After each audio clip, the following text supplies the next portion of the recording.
It is Tuesday, January 20th. It's 9 o'clock. This is the Budget and Finance meeting. I am Ann Becknell. I am the treasurer of the Budget and Finance Committee, and I would call this meeting to order. Please join me if you can in the Pledge of Allegiance.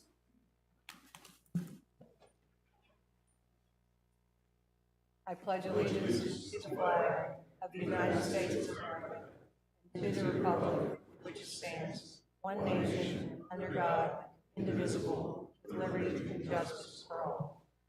Thank you.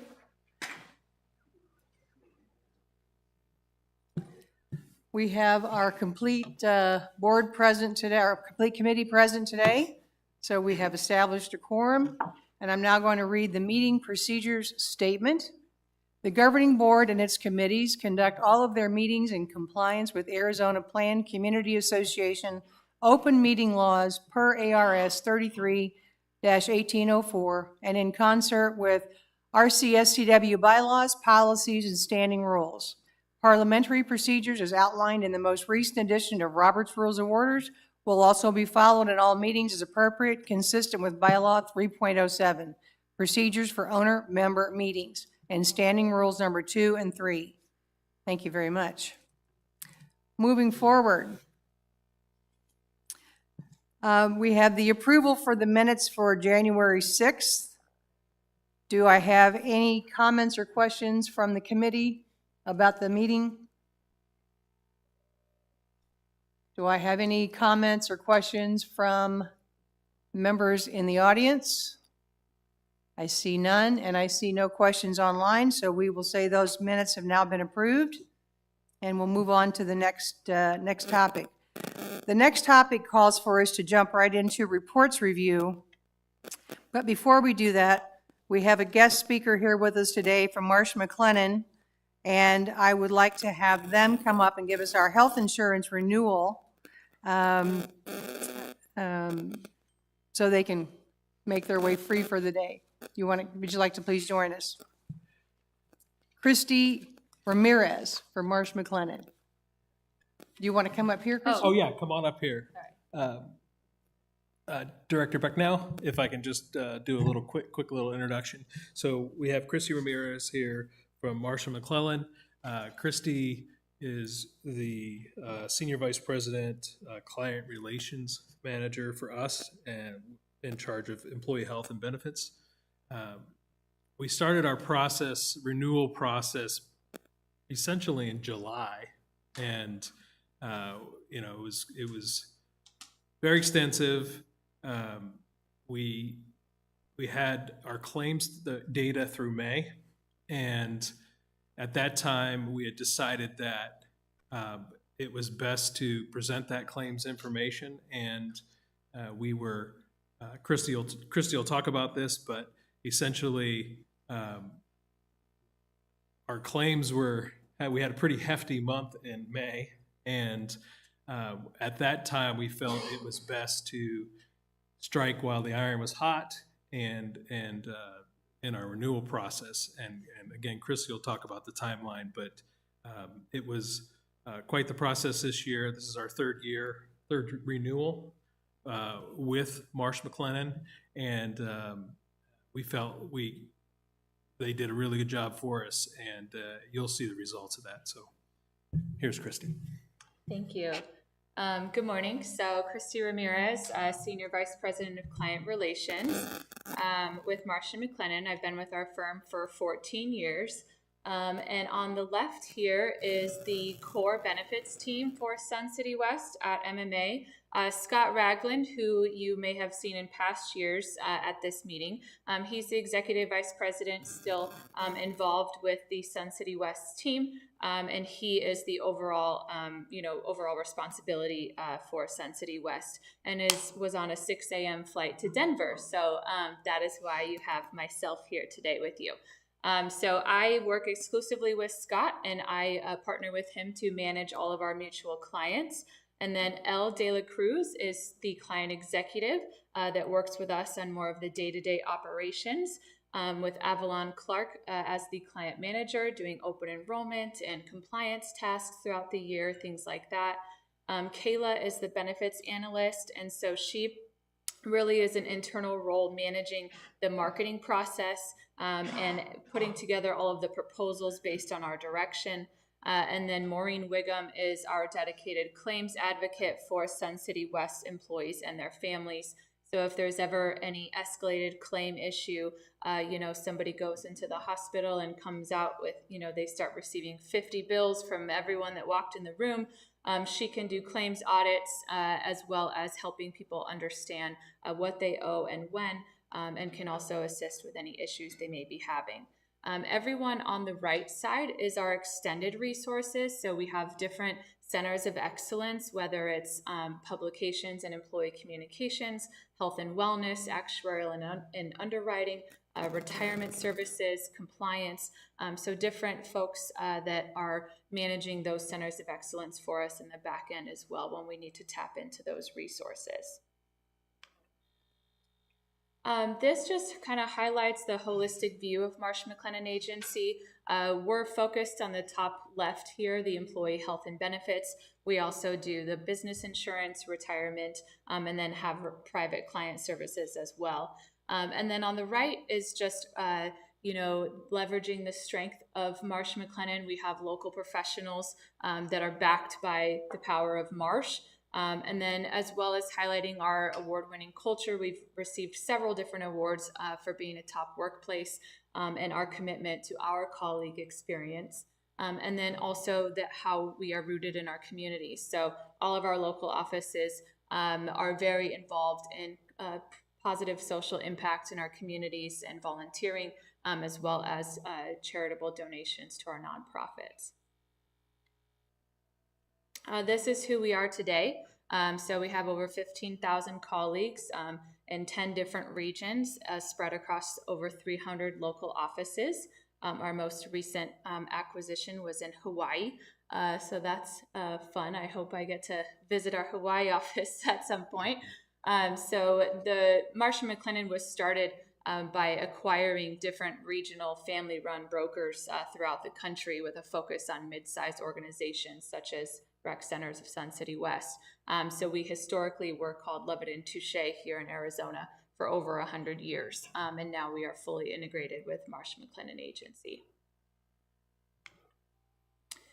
So this slide is highlighting how we partner with our clients like Sun City West. So we're providing different resources depending on wherever you want to go and partnering with you to take you there to meet your short and long-term goals. So looking at resources and solutions for your people, whether it's well-being, voluntary benefits, communications, virtual and mobile benefit solutions, solutions for your team, HR needs, consulting, technology, compliance, medical claims, and data analytics, as well as global benefits when the need arises. And then on the far right is for your business. So actuarial services, pharmacy management, strategic plan management, looking at alternate funding solutions when appropriate, as well as stop loss. And each year, Marsh McLennan comes out with a trends report. This gets released and published in January.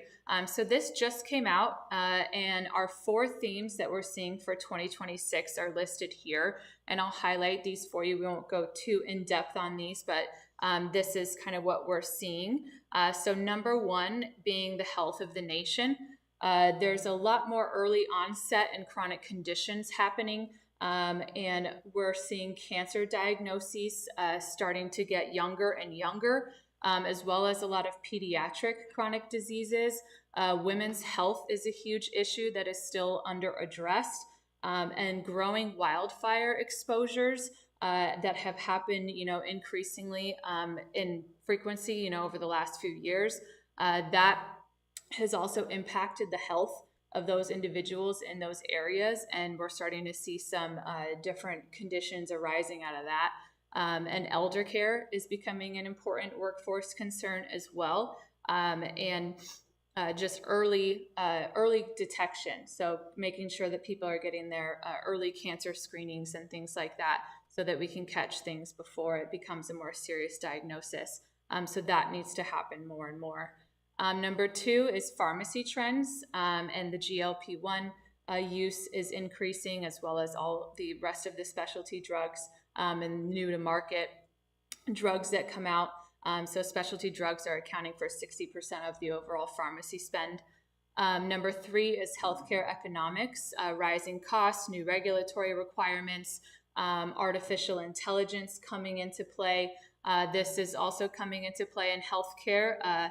They are not exempt from that. And what we're seeing, which is contributing to higher cost increases, is providers and hospital systems using artificial intelligence now to make sure they are capturing every single possible CPT code on a claim.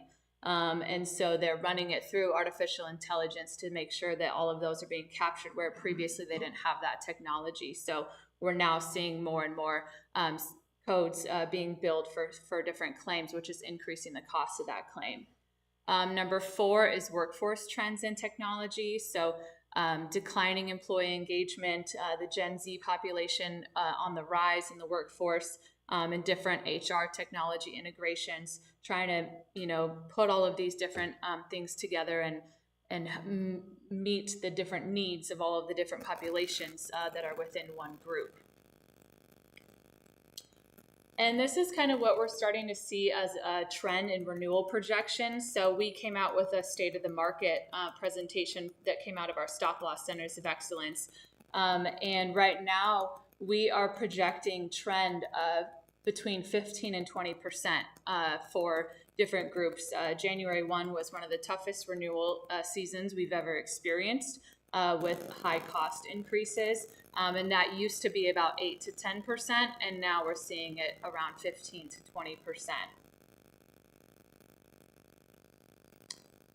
And then this is the claims experience for Rec Centers of Sun City West. So this is through May of 2025, like Cliff mentioned. That's when we started the renewal process.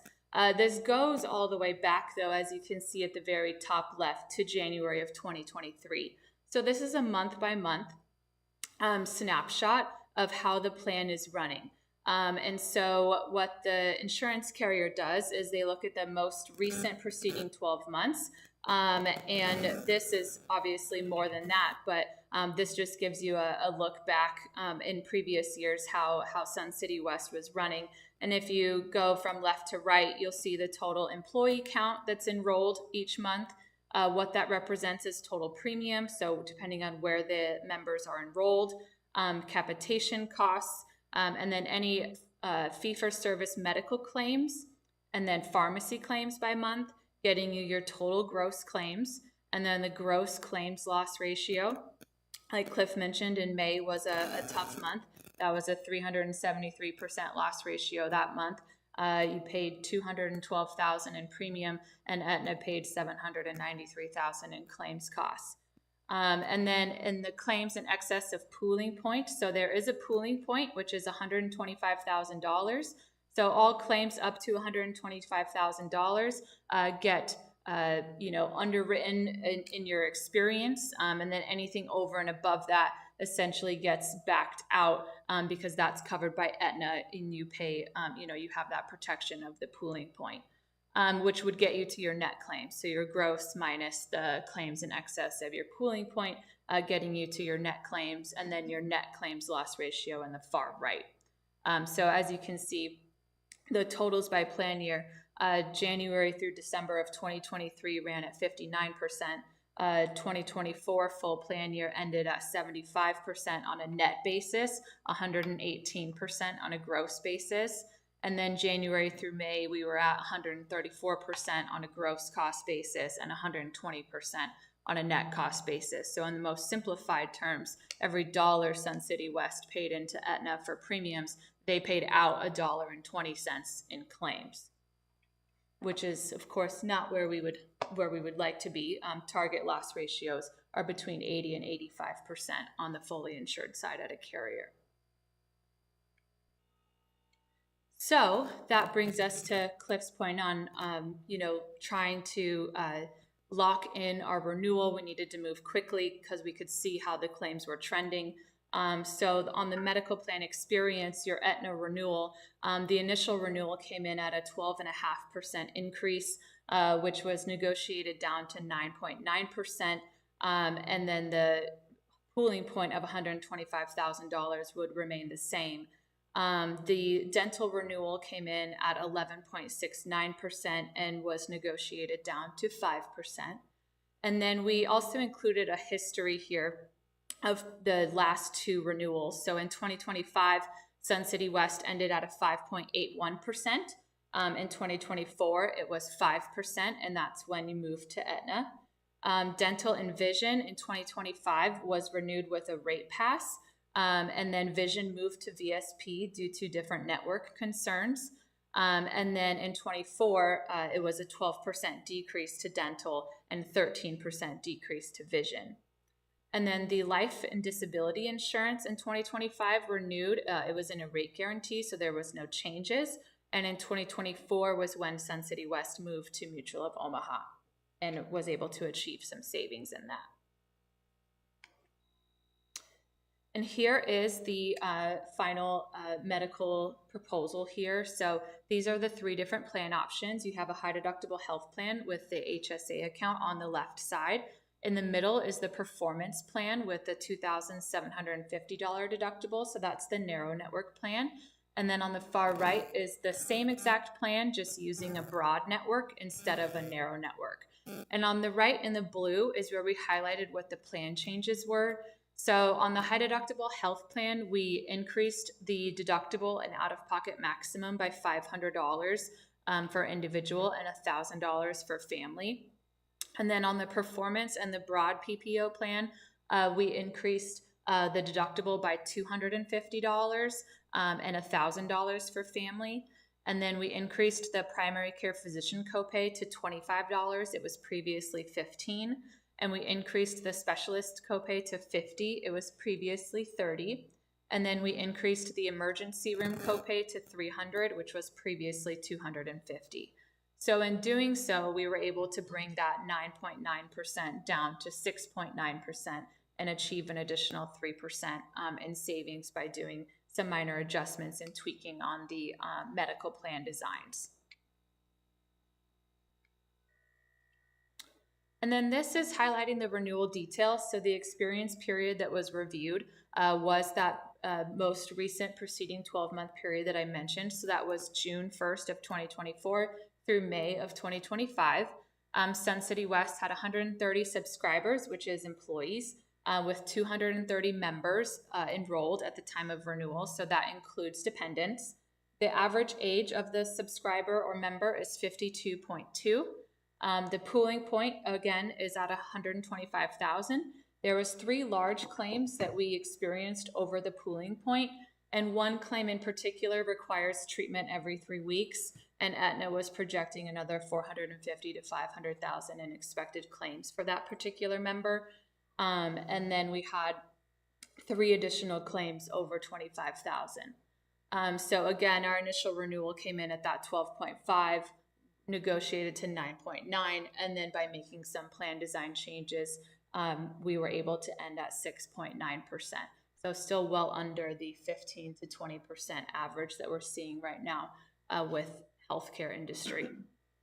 And then on the right, on the top, is the Aetna wellness package that remains included for Sun City West employees, providing biometric screenings, different tracking and device integrations on the mobile app and the website, wellness coaching. And then in the bottom right is highlighting the performance network. So that middle plan that I mentioned, it's the same exact benefits as the broad plan, but this offers some cost savings to both Sun City West and the employee, and includes Banner Health, Honor Health, and then any independent contracted providers that are in the performance network. And then this is highlighting the employee and the employer contributions by plan. So on the left, you have each plan listed, and then how many enrolled employees by plan. So 25 in the high deductible health plan, 81 in that narrow network plan, and then 24 in the broad PPO plan. And then to the right of that is the employee contribution percentage. So employees contribute 15% on the high deductible and the performance plan, and then 20% if they want to buy up to that richer broad PPO network. And then on the far right is the employer contribution. So 85% for the first two and 80% for the broad PPO. And then at the bottom is all of the totals. So the total annual premium is now $2.7 million, which was that 6.9% increase. And then the overall contribution is 16% employee and 84% employer, which is still very nice. And then this is the 25 versus 2026 net cost summary. So this is only Rec Centers of Sun City West dollars. So on the left is the 2025 carrier and the coverage that was provided. And then on to the right of that is 26. So all the same carriers, just again, slight changes in those deductibles listed there. And then the 2025 employer cost versus the 2026 employer cost.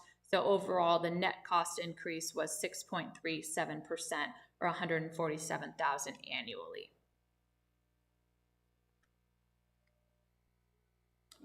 And then these are some of the additional benefits. Just wanted to highlight the benefits that employees have offered to them. These are voluntary, so employees choose to purchase these. This is the dental and vision with Mutual of Omaha and VSP. So employees have the option of 2 different PPO plans on the dental, a low and a high plan. And you have 74 enrolled in the low and 61 enrolled in the high. And the benefits differ slightly in the plan maximum. The low has a $1,000 plan maximum. The high has a $1,500. And then the high plan has orthodontia benefits as well, and a little bit richer co-insurance on the basic and major services. Those are member responsibility that are listed there. And then on the right is the vision with VSP. There's 119 currently enrolled. Very competitive plan design with a 12-12-12 frequency. And then the enrollment breakout is in the pie chart below as well. And then the voluntary life insurance and prepaid legal. So the voluntary life is offered through Mutual of Omaha. Employees can purchase up to 5 times their salary or $500,000. And then the guarantee issue when they're first newly eligible is $100,000 that they can enroll in with no questions asked. And then they can purchase additional life insurance for their spouse and children as well. And then the AD&D benefit, which is accidental death and dismemberment, is equal to the amount of life insurance that they choose to enroll in. And then on the right is the prepaid legal through Legal Shield. So this is a voluntary benefit that can help employees with any specific legal issues they might have, whether it's getting married, getting a traffic ticket sorted out, signing a lease, facing different family matters, navigating divorce, child custody, some of those tough things that they might need legal assistance with, they can access through the prepaid legal benefit through Legal Shield. And that's it.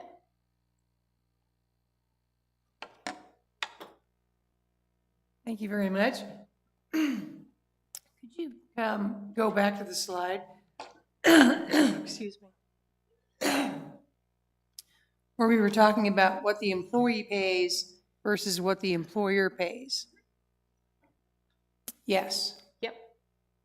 So the employee contribution says 15% and the employer contribution says 85%.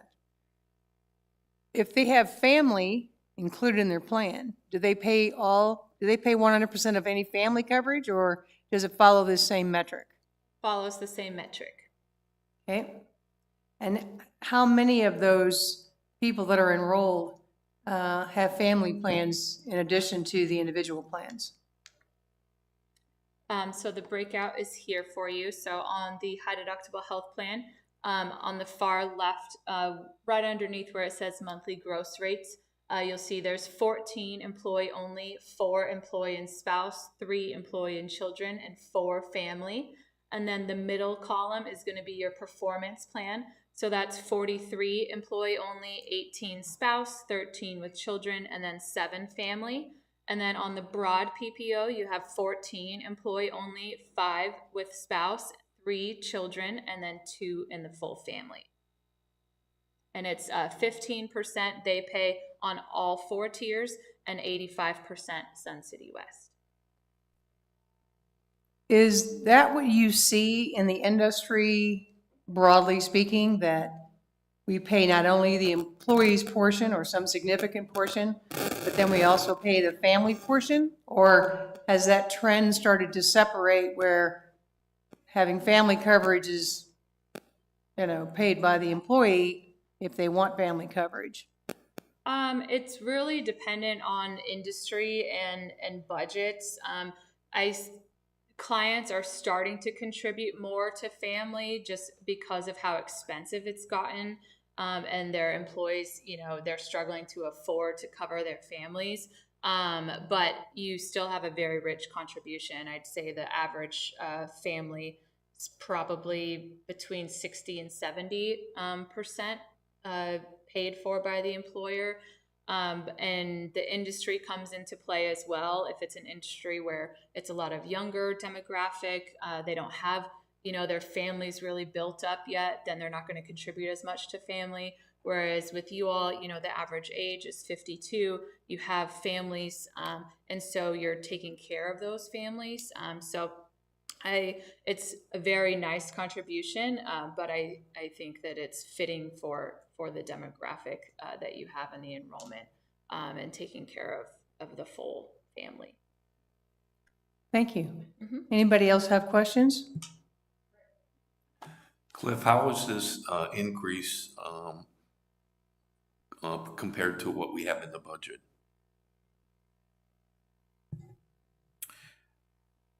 I believe I put 7% in the budget. So it's right in line. pretty much in line. It may be a little favorable overall. Okay.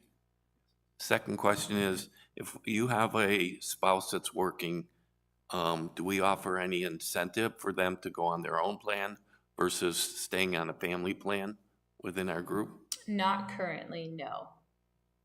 It's possible that to add that, down the road, if that's something that when we discuss in our strategy meeting, something to be considered.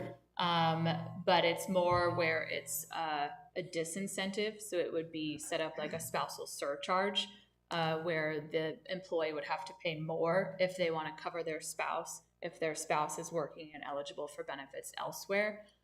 So we usually will look at, where are the claims coming from? Is it a lot of employees, a lot of spouses? Do we need to consider something like that? Because what happens a lot of times is it ends up being more of a PR issue than what it's worth in terms of savings and impacting employee, morale. But most of the claims that we're seeing are employees, not spouses. Yeah, I think, we have to be a little careful too, because we'll really mess with our census. And if we start having employees move off the plan, our employee-only contribution is going to go down, and our family percentage is going to go up. And I don't know that helps our rates. Yeah, and you also have to consider, you want to keep the good risk on your plan. So all of the healthy, individuals may go elsewhere or choose not to enroll if you're going to charge them extra to keep them on. And so we need the good risk to help balance out some of the bad risk.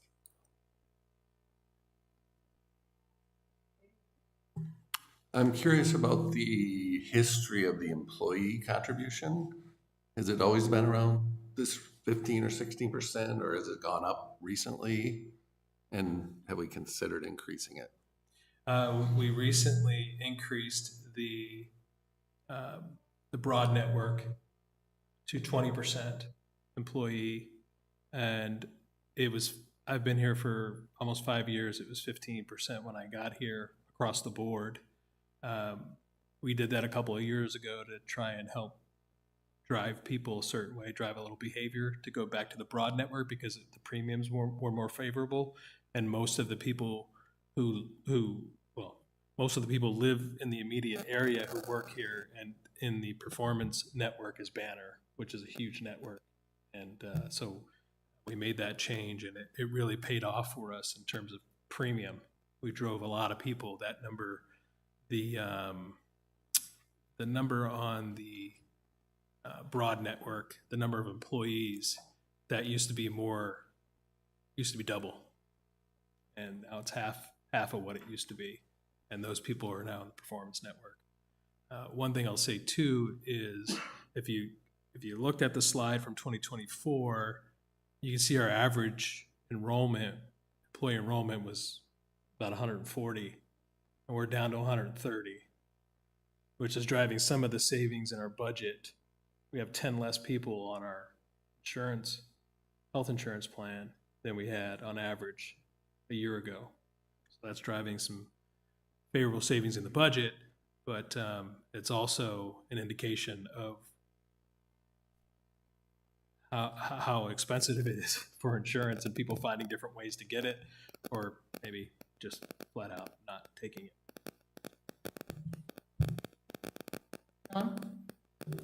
Has our experience leveled out since the month of May? Excuse me. How are we doing since May? Yeah, you're starting to level out a little bit, but that largest claim is still there. And so we're continuing to watch that and starting to take a look at that so we can prep for, what might be coming for 2027 and looking at, options and starting some of those discussions. We have multiple meetings with Sun City West throughout the year. It's not just the strategic meeting and then the renewal meeting. So we're getting ready to have our post, kind of renewal meeting and starting to look at some of those and look at year end. Once we finish getting the rest of the claims, we don't have the full year of claims yet with the lag that Aetna has, but it did come back down after May, just not as far down as what we would like to see. Cliff, how many of so we've got about 130, right? 130 enrolled. What percentage is that of those who are eligible?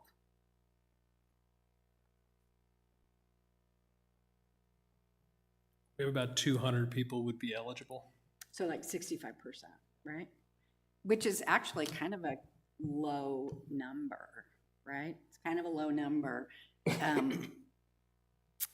So, when you look at this and you look what they've done, so in addition, so maybe the percentage didn't go up, but when you look at the plan changes, your deductibles went up, your co-pays went up. So those increases, and honestly, 7% in the environment that we're in is phenomenal.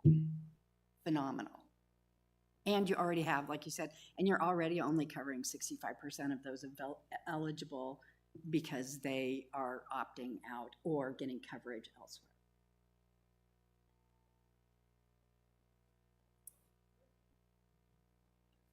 So the 7% for our association is pretty good. I just hope that the increases in the copay for the employees can also be seen as a good increase, or nothing's a good increase, as acceptable or market, correctly. What's your experience on that? I mean, did we do okay?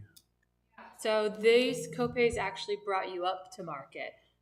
So these are the norm, $25.50 for primary care specialist, anywhere between $300 to $750 now is an emergency room copay. So you guys were still fairly rich on those. And so we were able to use that as an opportunity to kind of buy down, balance some of the renewal with some of these changes. Mercer is our sister company, and so we have access to their national survey of employer-sponsored health plans across the country. And so we benchmark, and so these copays are now more in line. You were on the rich side of the copays. I feel like if I was an employee, I wouldn't feel that way. Right? Yeah. But Yeah, you're used to paying it's an age-old 15, battle, right? yeah. I mean, we're absorbing 7%. They're absorbing a little bit more. I think the thing that gets it in my head, rationalizes it all, is we're maintaining that 16% balance, right? 16% balance. So that kind of rationalized in my head, but I do feel for the employees who would feel like they're going to have an increase. So real quick, if I could just comment on it, that 7% is also, it's spread across the board. So the employees sharing in that 7% and their monthly premium as well.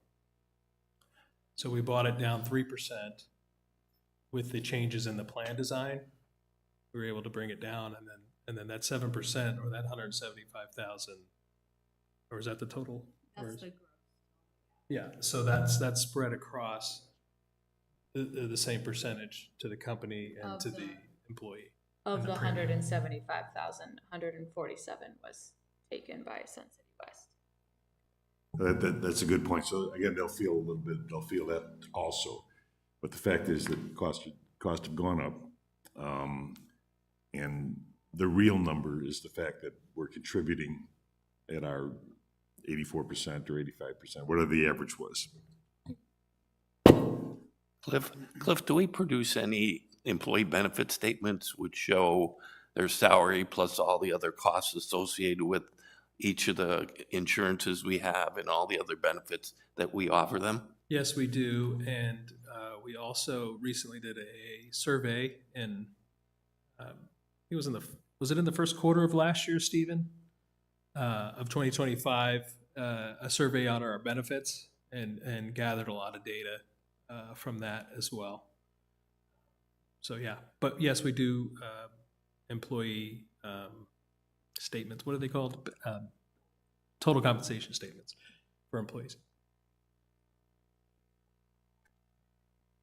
Especially when they're considering on leaving for another dollar.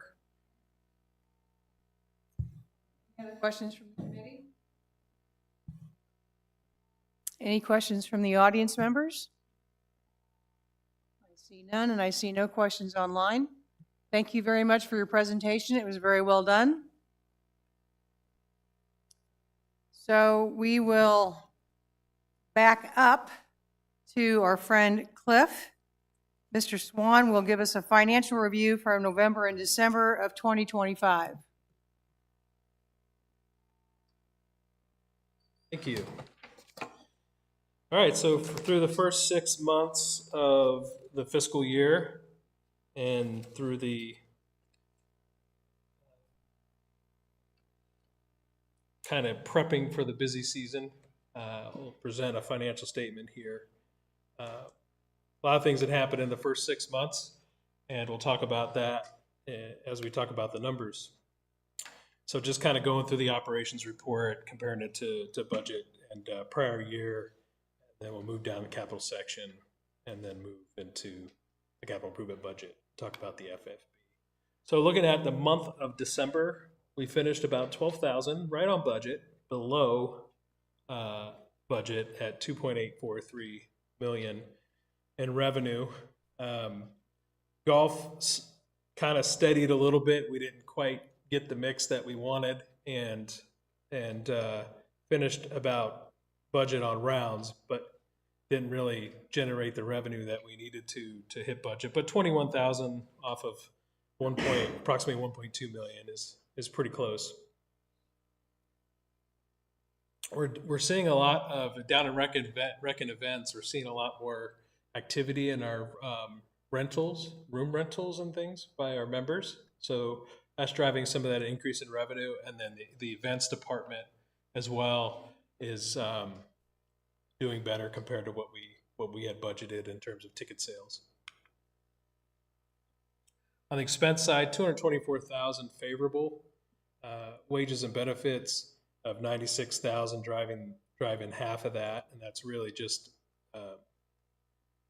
open positions, closures due to weather, just really driving that cost down and creating a favorable variance in the budget, most of that pertaining to golf. So if you look at the overall wages and benefits, we're about 400,000 favorable to budget. 355,000 of that is attributable to golf and landscape. And again, that's open positions, filling those positions. Some of that's offset by contract labor to kind of take care of some of those things that aren't getting done by our own staff on the courses. But that's really driving that dollar amount, that favorable variance in the budget. And as we talked about earlier, with our health insurance, one of the things we didn't bring up in the presentations is that $67,000 refund check we got for 2024. That was kind of nice in terms of claims, favorable claims compared to what the policy had. So that's in the 400,000, as well as those 10 people a month, the premiums for those 10 people a month in the budget that we're not having in our census right now. So, but overall, 224 utilities. Again, it's just been a mild, really nice, comfortable weather, rain. Pumps aren't running at the golf courses because we're getting plenty of water. So it's driving all of that. If you look at repairs and maintenance and supplies and equipment, that's going to ebb and flow throughout the year, depending on the timing of when things get purchased and when things get done. So overall, 212,000 favorable to budget for the month of December. We compare that to last year, about 48,000 favorable compared to last year. Year to date, 75,000 behind budget on 13.3 million. So right on budget. Again, golf has struggled a little bit just due to weather and weather related and rounds. So hopefully we'll get some good weather. We won't have too much spring rain, or maybe it'll rain at night. I don't know if it does, but hopefully it will. Overall, you can see bowling is doing really well. They're going to have a closure in April, about mid-April, for the new pin setters. So every dollar they can be favorable now will help them in the last couple months of the year in terms of revenue. 1.1 million favorable in expenses. Again, 400,000. Those wages and benefits, I talked about that. Utilities utilities has just been great because of the weather and the rain and all of that. So that's really helped us compared to budget. Landscape maintenance, that's going to come back. We still haven't purchased those chemicals that we budgeted for in the first half of the year. Talked to Todd as the months go, these next 6 months go, and when the chemicals are available, the fertilizers, he'll be purchasing those. So you'll see that dissipate at 300,000, probably 250 or so of that dissipate. And then the rest is just related to timing in the budget. Overall, $1 million ahead of budget for the first 6 months of the year. That we won't carry that in terms of some of the other expense line items, so you'll see that come down as we move through the budget. 295 compared to last year. Last year is when we had that purchase. It was about 250,000 in chemicals we purchased in October last year that we haven't purchased this year. So the rest of that's utilities essentially. So wages and benefits are about 320,000 over prior year due to the wage increases and wage adjustments that we put in the budget. And then overall landscape repairs is again 250,000 behind, or not favorable, but we'll see that expense hit the books as we move throughout the year. All right, going down to the capital section. These are the things that impact our reserve fund directly. So I'm gonna call out a couple line items like asset preservation fees. Finished pretty much on budget for the month of December. Looking at down in the investments section, we got first of all, our reserve fund allocation right on budget. Investment income, we finished about 50,000 or so ahead of prior year in terms of the investment income, and then the unrealized and realized gains and losses for the month of December.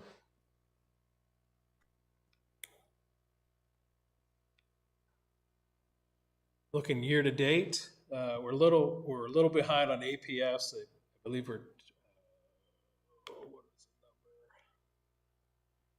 30 APFs behind prior year.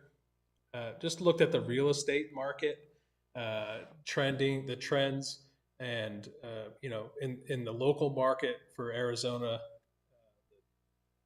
it was on the AR MLS website, and they're saying that they're anticipating 2026 to be 5 to 7% ahead of 2025. So if we hit that number, we should make that deficit up in our APF revenue so far in the first 6 months of the year. So we'll see what happens. We'll just see what happens as we work throughout the year. It's, again, one of those things that is just completely out of our control, really. But we'll see what happens in the real estate market. Right on budget for reserve fund allocation, and then overall, looking at the reserve fund performance, we're about 1.6 million favorable when you incorporate the investment income, net of fees, realized and unrealized gains and losses. So far, compared to last year, we're about $1 million ahead in the reserve fund performance compared to prior year. So we're doing, it's been a good year so far. We're about, I looked this morning, we're about 288,000 ahead for the month of January as we sit today, or at least as we sit today at about 8:30 this morning. So we'll see what happens in January, but looking good there in the reserve fund account. And then compared to prior year, talked about APFs are a little behind prior year, and you can see the change in the reserve fund. Talked about APFs and reserve fund, 940,000 ahead of last year. Overall, 2.3 million had a budget, which we don't budget. We don't budget unrealized and realized gains and losses. So,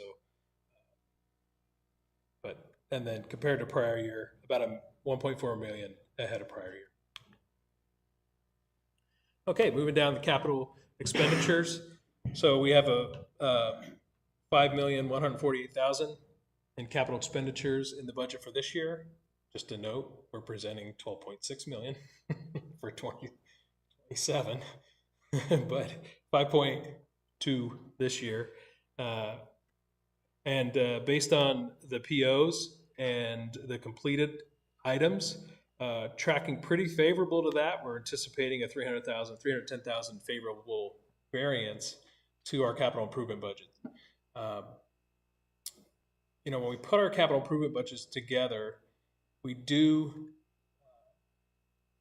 try and put things like contingencies in those capital improvement budgets to make sure that there's funds available in the event that we pull that flooring up, there's a moisture problem, or in the event that we gut that bathroom, there's a problem, a moisture problem in the bathroom. So things like that, you'll see, you know, those drive positive variances in our capital improvement budget.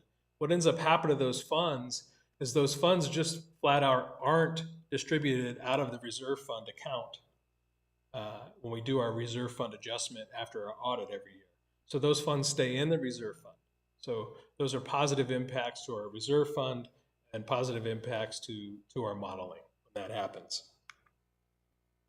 Now, this is a new slide that we've added. Our governing board has asked us to present the capital improvement items that we have over 100,000 to give us an update on those items once a month. And so we're going to use this forum for that in budget and finance, and then we'll present it at the governing board workshop or the governing board meeting every month. So this is just a summary of those specific. These are also included in this report here.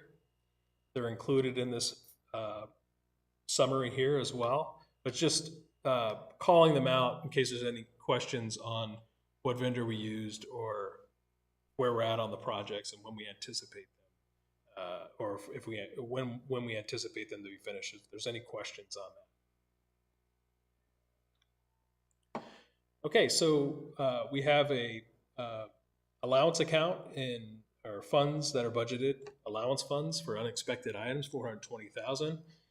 We've through December spent about 60,000, and so there's 360 available in our allowance account. I will say we have a problem at Trail Ridge with our well pump, and the last time we did anything to that was in 2012. And Todd had it scoped, and there's some column pipes that are going to need to be replaced. There's some significant work that's going to be need to be done there. So that will impact our allowance account. And when we get those numbers in, we'll report them. But that's something we got to get taken care of. And that's why we have these allowance funds to take care of things like that. that are unexpected. Oh, all right. So looking at the fully funded balance, if we look at what was budgeted, we started the year at approximately 49%. We budgeted 50% of our fully funded balance, and we're right on track. I mean, we're more than on track.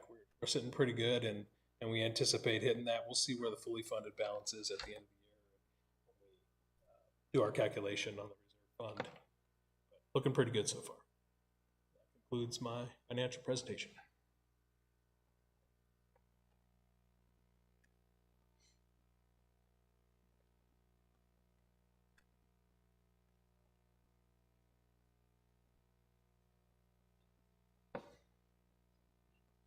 Questions? I have a couple.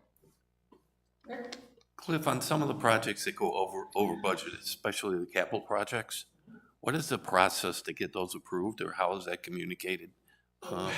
The general manager has spending authority up to 50,000. So anything over 50,000 would go to facts and findings and presented to the board. And if it goes over 50,000, what happens? I'm sorry? If it goes over 50,000, We'll present those in a facts and findings to the board for approval. okay.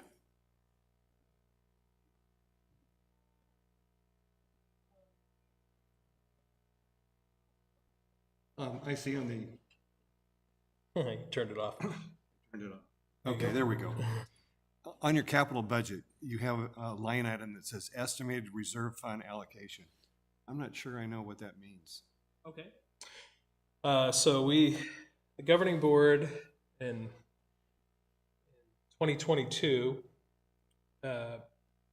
asked that we apportion a percentage of our member dues and our associate member dues To the reserve. to the reserve fund. So in the past, we would carry of budget a positive variance to budget, creating an excess at the end of the year, and then knowing that excess would be rolled into a reserve fund calculation. And so, yep. So we earmark approximately 8%. It's been 7 to 8% of our member dues. We call that's why we call it an estimated reserve fund allocation, because if we would end up in a deficit in our budget, it would get backed out of that number anyway. So the calculation is the same. It just calls it out every month. Okay, I have one other question. Yep. Is the capital improvement budget favorable because the cost is less than we budgeted? Or is it because we're taking on less capital items than we anticipated, or both? It's the cost is less than we budgeted. Yep. Thank you. You're welcome. So I had a couple questions on the financial. On the golf, I noticed that the revenue per round is down 77 cents per round. Is that due to the mix? Are we having less guests? Is that what's going on? It's just it's related to the mix, and I wouldn't necessarily say it was due to guests. I would say it's probably due to either we had more unlimited golfers golf that don't pay a greens fee. So the average, for example, for rate for the year on an unlimited golfer is about $19 or $20 a round. The average rate on just a member golfer is about $34 a round. So if you don't have a discount card, actually it's about $40 a round. And then if you're a different, like a Coyote or a Kachina, it's about $33, $34. If you're a member guest, it's the highest rate. It's about $62. And then public is around $60. But yeah. So I guess I was just looking at the rounds are about in line with what we budgeted, but the dollars per round are down.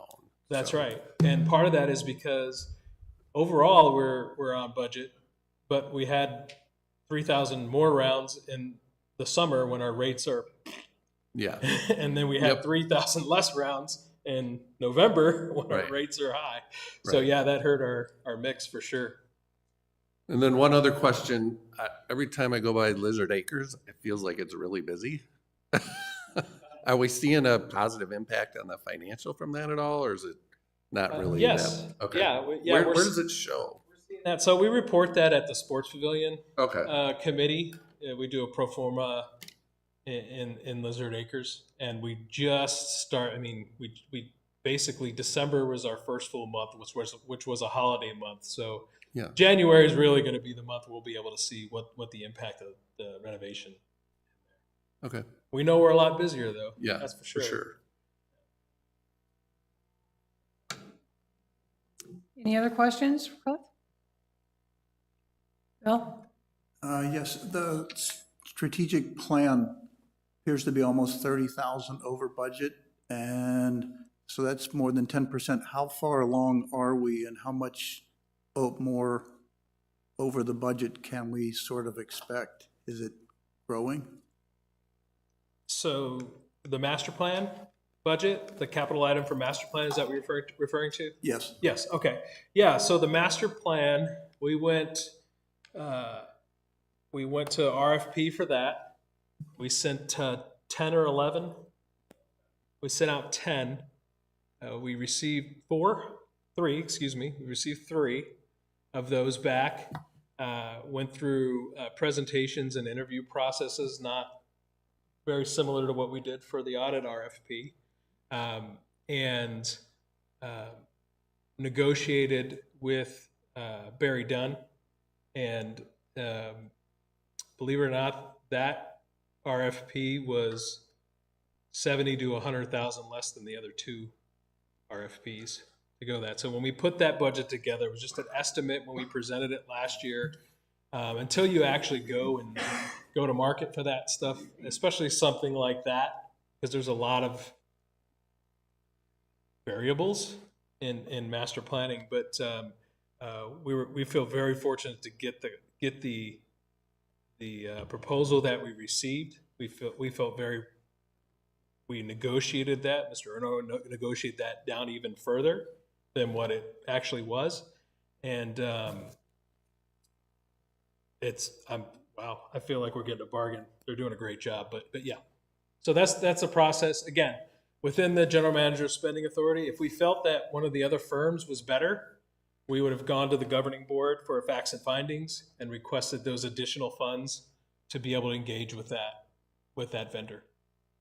So that's a perfect example of what we would do in the event that something comes in higher than what we proposed over the general manager's signing authority.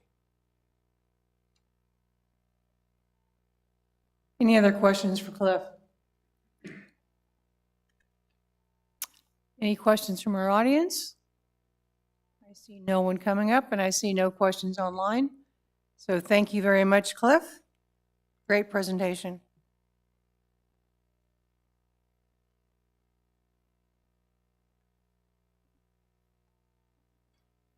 So we'll move forward with 4.02, the capital improvement projects. And we have Herschel here to give us our presentation. Before we start, so we took some questions away. We got some takeaways from the last meeting. So we updated some slides. They're nuanced, so the presentation might look the same, but we actually have updated some of the slides that we had additional questions on.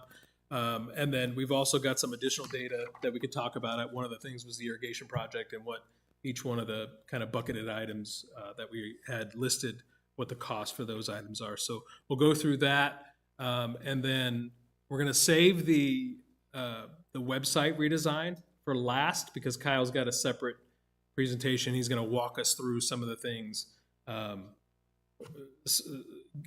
of show you what we're thinking in terms of the website redesign and what that's going to be. But that'll be when he finishes up all the other capital items, and I'll be taking any questions on Todd's stuff. He's not available today, and then I've got that data on the irrigation project. Good morning. Yeah, as Cliff said, this is pretty much the same presentation that you saw a couple of weeks ago. I'm going to try to give you a little bit more information on some of the items that I've had updates on over the last 2 weeks. But if you have any questions on anything, just stop me and let me know. Again, as mentioned earlier, our capital budget proposed for this year is $12.6 million, and there are the breakouts above. New capital projects. Now, this is the big one that everybody's been interested in. I just received the architect's drawings late yesterday. I have since forwarded them to the art club for them to forward on to their steel supplier so that he can begin doing his takeoffs, coming back with a better number on the steel. I've also forwarded the drawings to a general contractor for him to review. This drawing set is a 45-page document, so there's a lot involved in the review of the contractor. He's going to have to reach out to his trade, schedule visiting the site and coming up with a firm number. I've given him up to 30 days to do that, so I expect in a month from now I'm going to have a good firm budget number for this project. Master plan, architect, and design review, as we mentioned earlier. These are dollars that we're putting into the budget. As the master plan kicks off, maybe there's a project that we'll want to do some planning on and get started on that in this upcoming budget year. That's where these dollars will come in, is for planning any future projects that the master plan identifies that we should get started on earlier. Assisted living listening audio system, as mentioned before, this is the audio system that we would like to install at the Social Hall, Summit Hall, and Stardust Theater, which is a system that people can use with their hearing aids or cochlear implants, or actually put on a set of headphones and hear what's going on at those facilities. Golf range dispensers relocation for $100,000. This is a relocation of the golf dispensers at Deer Valley, Echo Mesa, and Trail Ridge, basically due to the sound that these dispensers make at their locations currently on the patios at those facilities. This is a new capital item that was just recently put into the budget. We don't have a firm budget number yet. Sabrina's reaching out to some furniture suppliers. Basically, we will plan on putting in some new furniture in this location, perhaps some portable fire tables, and potentially paint the courtyard a different color. I don't have a budget number on that yet, but probably should by the next time we meet. The new R&R recreation items over $50,000. This is the website design that Kyle will talk about after I'm done with my presentation. This is the forward-facing, public-facing portion of the website, and Kyle will get more into depth on that. Palm Ridge Swim and Fitness flooring and shower room tile replacement. I have a contractor estimate of $225,000 now. The last time we met, I think I had a number in there at about $178,000. This is to replace the shower and floor tile, replace the P-traps under the shower pans, install new shower seats, partitions, and curtains, and some painting and electrical in that facility. Those restrooms in that facility have already been updated recently, so this is to complete the updating of that facility. Beardsley Swim and Fitness lockers, showers, restrooms renovation, $565,000. That's based on a contractor's estimate. And that's to install new shower pans, floor wall, tile basin trim, ceiling grid replacement, new lockers and benches, new plumbing fixtures, and other miscellaneous furnishings. Kuntz Stardust Theater curtains. That's a $60,000 project to replace the curtains at Stardust Theater. The new curtains will be fire code compliant, as the current curtains are not, and we have to spray them with a fire retardant at the cost of $12,000 every 3 years in order to remain up to code. Liberty Field replaced the outfield fencing for $435,000. Again, this is to replace all of the fencing. We're going to replace the fencing along the first and third base lines out to left and right field. We're going to replace the outfield fence from left to right field. Currently, we have a 24-foot fence with a 6-foot net. That entire fence we'll propose to remove and replace it with a 30-foot overall fence, and no netting will then be at the facility. Palm Ridge outdoor pool heater for $51,000. This is just to replace a existing pool heater that is 7 years old. Arc flat roof restoration for $59,000. That will maintain our 10-year, renew our 10-year warranty cycle, and it will preclude interior water damage and extend the life of our roof base material. Arc building epoxy flooring rehab. We will grind the existing epoxy down to bare concrete and polish the concrete for a final finish. New furniture at the library at a cost of 87 grand. The current furniture there has been there since 1979, so it's due for an update. Platform tennis renovation of $305,000. I had a contractor on site last week to tighten up the budget number on this one. He hasn't got back to me with a complete budget number, but I think I will have that by the next time we meet. Present some data on platform tennis that was asked from this committee. Terry, can you bring up the slides for on tennis and platform tennis? All right, so gathered some data that we collect. Oh, sorry. I've gathered some data that we collect on facility usage from platform tennis based on the request of this committee. So a couple of things before I start talking about this data. We have two systems where we capture information. We capture it in ClubTrack, which is a club software that we have club members swipe in when they go to facilities. So when they go to a facility, they swipe in during club time. And then we've got data that we collect just from our POS for non-club time when people come and they check in at the monitor station and swipe in. So the tennis facility is monitored. What are the hours on that? I think until 6 to 10:30. Okay, so 6 a.m. to 10:30 is when we have a monitor posted at tennis. So all the data that we collect from the POS is going to be from 6 to 10:30. All right, and you'll see that. You can see based on the times when people are checking in on this chart. Okay, so included, it was hard for me to extract platform tennis because platform tennis, when you swipe in with ClubTrack, you can only swipe into tennis. There's no platform tennis swipe. Same thing with table tennis. So when you swipe in for table tennis, the table tennis club people are also our tennis club, and they're included in that club. So the data for tennis includes club swipes for platform tennis and for table tennis. All right, so I had no way of extracting that data out of the ClubTrack. So the swipes from ClubTrack for tennis include those numbers, but I wanted to include the tennis data to show you'll see growth year over year, calendar year 2024 and calendar year 2025. So this is January through December in both calendar years. So the first data that you're seeing here is for 2024 for tennis.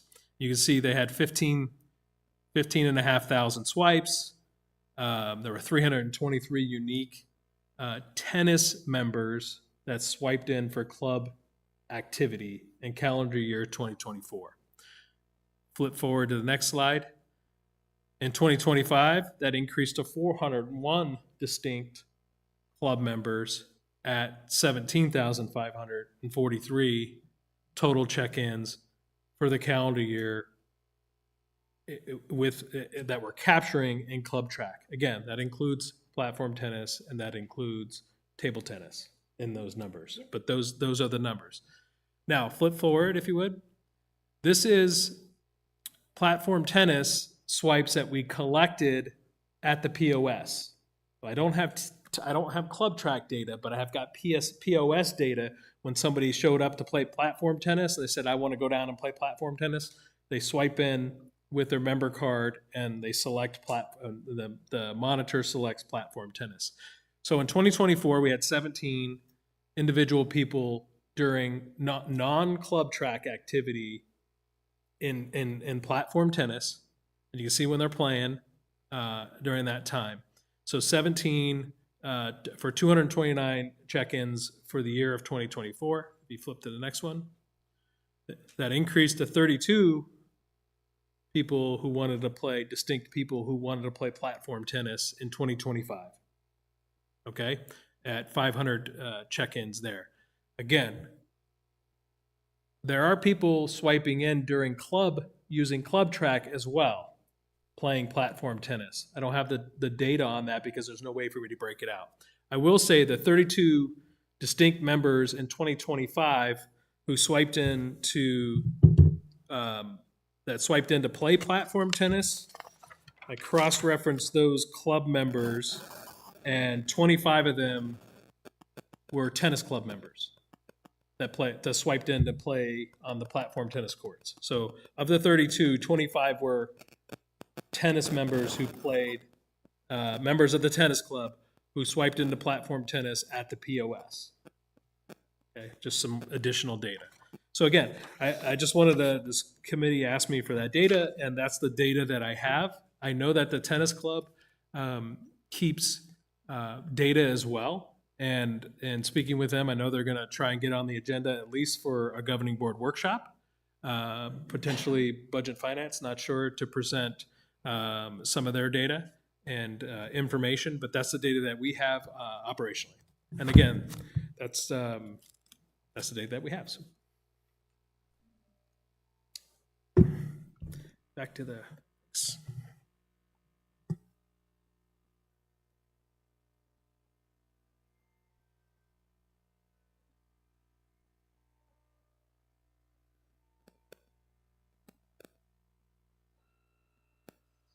And here, again, are our allowances that we budget for the upcoming year at $420,000.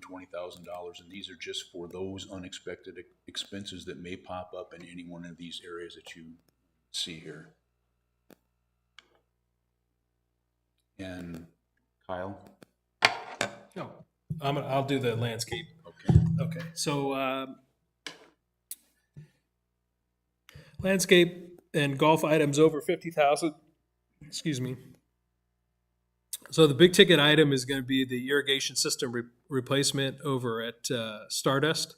The projected cost of that is $6,728,000. That project that's phase 2 of the project. Phase 1 is design and also the pump, and that's in this year's capital improvement budget. So. But that's the total cost, and then there's a $90,000 cart path slurry seal, and also includes some renovation over there. There's some work that needs to be done on the cart path as well, but for $90,000. So one of the questions we had from Don last committee meeting was he wanted to get some insights into what each one of these categories, the cost on each one of these categories. So. Looking at the irrigation replacement, that's to replace the irrigation system, the main lines, everything, all the way laterals, all the way down to the sprinkler heads, as well as to decrease the turf over there by 22 acres, and then landscape all of that, and put drippers in and just re-irrigate the whole course. So the cost of just that portion of the project, it's 53,000 acres, and it's $5,088,000 for that portion of the project to do that piece. Todd has talked extensively at multiple meetings about the turf conversion. We put in a low water turf at Hole 9 on Echo Mesa, and the turf is called Tiff Tuff. It's been around for 3 to 5 years. There are whole golf courses with it. I believe Grand has a whole golf course with it, and I believe Sun City as well has a whole golf course with the Tiff Tuff. And but it's a low water turf and very economical and a lot of water savings.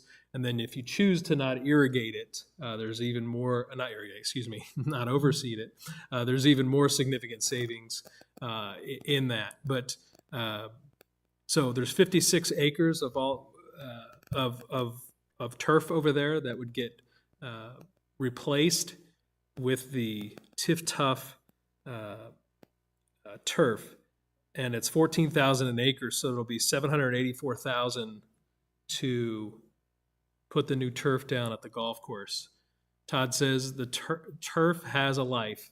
It's got the old, I think he calls it 329 Bermuda over there, or 529, 329? No, 529, that's a tax thing. 329, Bermuda over there, and it takes a lot of chemicals, and it takes a lot of water and a lot of maintenance to keep that turf looking good. And so, again, all incorporated into the savings, but turf has life, just like trees and carpet and stadium chairs. And these old courses, the 4 old courses, are going to need that turf replaced. And we still have some time to monitor hole 9 over at Echo Mesa and see how that goes. But we feel very comfortable that this is going to be the turf of the future for Sun City West. All right, so the next thing, architectural fees, $235,000. There's practice facility renovation, so the chipping green complex, the practice bunker, and the putting green over there. Those all need to be, while we've got this ripped up, it would be a great opportunity to enhance those areas and make them more usable for the public. There's also some potentially strategic / master plan items that would also enhance, we'd take care of just some of the strategic plan items by enhancing that area, as well as some potential master plan items that may come out of the master plan using Stardust as a facility to maybe reimagine some of the holes over there in terms of how we would sell golf over there. So this would all help us with that. The cost of doing all that is $400,000 to update and upgrade those practice surfaces over there. And then while we've got the course ripped up, some of the tee boxes themselves, leveling those out and making those tee boxes better, $62,000 to do that. And then we've got to put some curbing up on some of the holes to create a separation between the desert and our members' yards. So that's $24,000, and then finally the landscape removal and adding new trees. We're going to lose some trees in the process. We know that. We change the watering patterns when we do irrigation projects. If we have trees that are surrounded by grass that are receiving surface water over that whole area where the grass is, and we cut that grass out, we've got to bring water directly to the tree. That changes the watering patterns.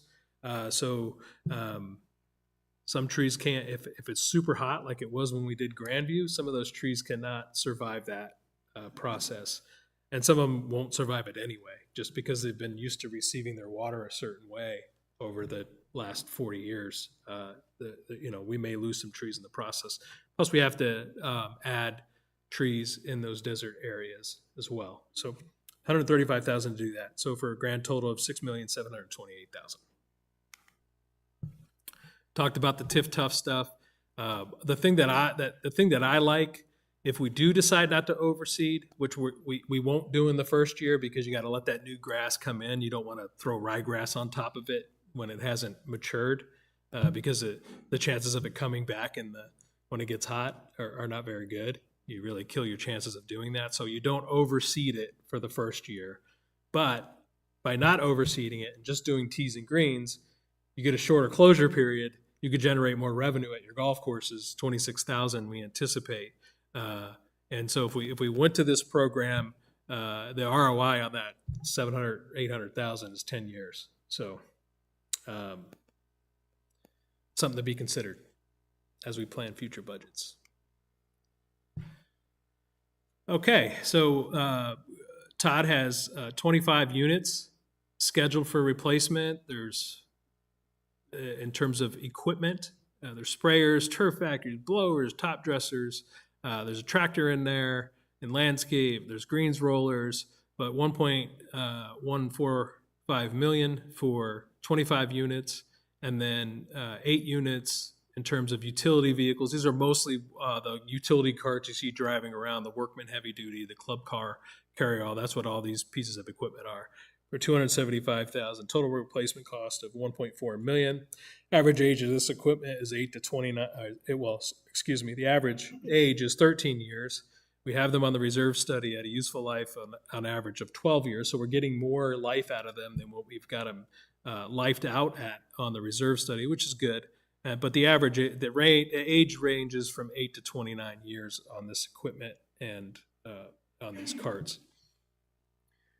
So in that process, the reason why the average life is higher than the average age is higher than the average life is because we extend the life on some of these units. We move 10 units out to 1 to 2 years.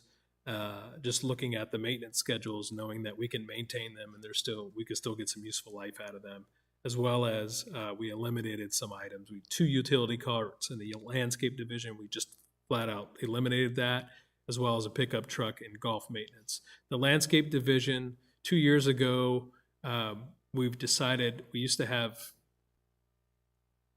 22 people in our landscape department, and to cover the landscape at all the different facilities, non-golf course related. So all of the grass over at Palm Ridge, Beardsley Park, you've got the softball field, you got the lawn bowling greens, you've got all this other type of land that needs to be maintained, and then all the common areas and everything. 2 years ago, we decided to we had over half of that department leave. And at that point in time, we decided to sublet half of those people. So one of the benefits of that is we've decreased the equipment that we need over there as well over time, and we just flat out haven't replaced things that have come up or needed to be on the reserve study. So we've eliminated some of those pieces of equipment. And it's worked out really well because we still need that expertise in-house to take care of those areas like the softball field and the lawn bowling greens and Beardsley Park that, require more than just having somebody go over there with a lawnmower, and cut it. So it's worked out really well for us, and we'll continue to budget that way. But anyway, so some of those pieces of equipment are now not in the budget.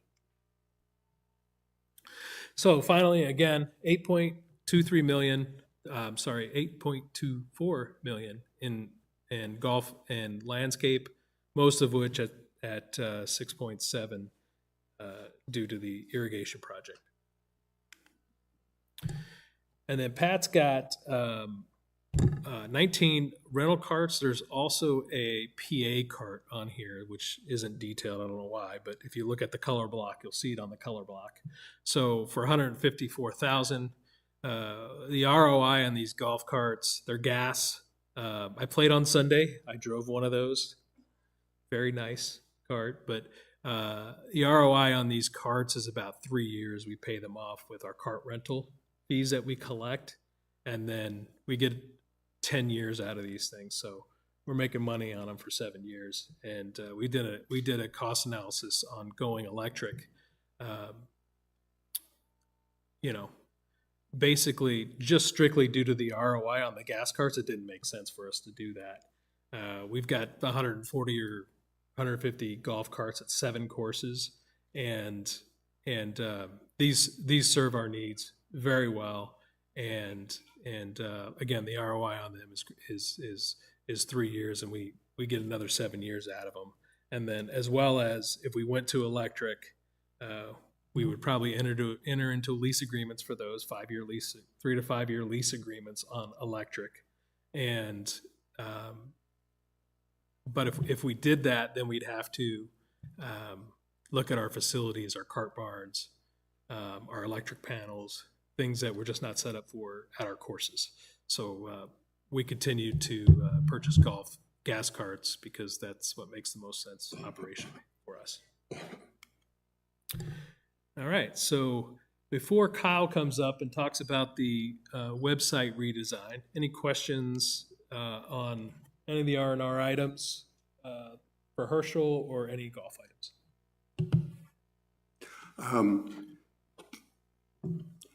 It looks like, excluding the turf conversion, you're looking at about $5,300,000 approximately between the architectural fees and the irrigation replacement and turf reduction. How does that compare to what we did over at Grandview? Do you know? I think Grandview was somewhere around 8 million, wasn't it?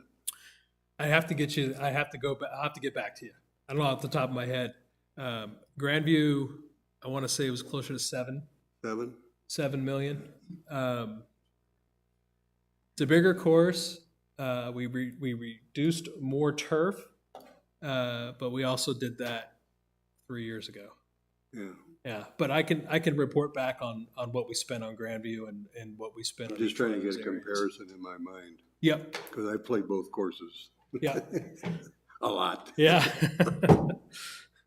Okay, thank you.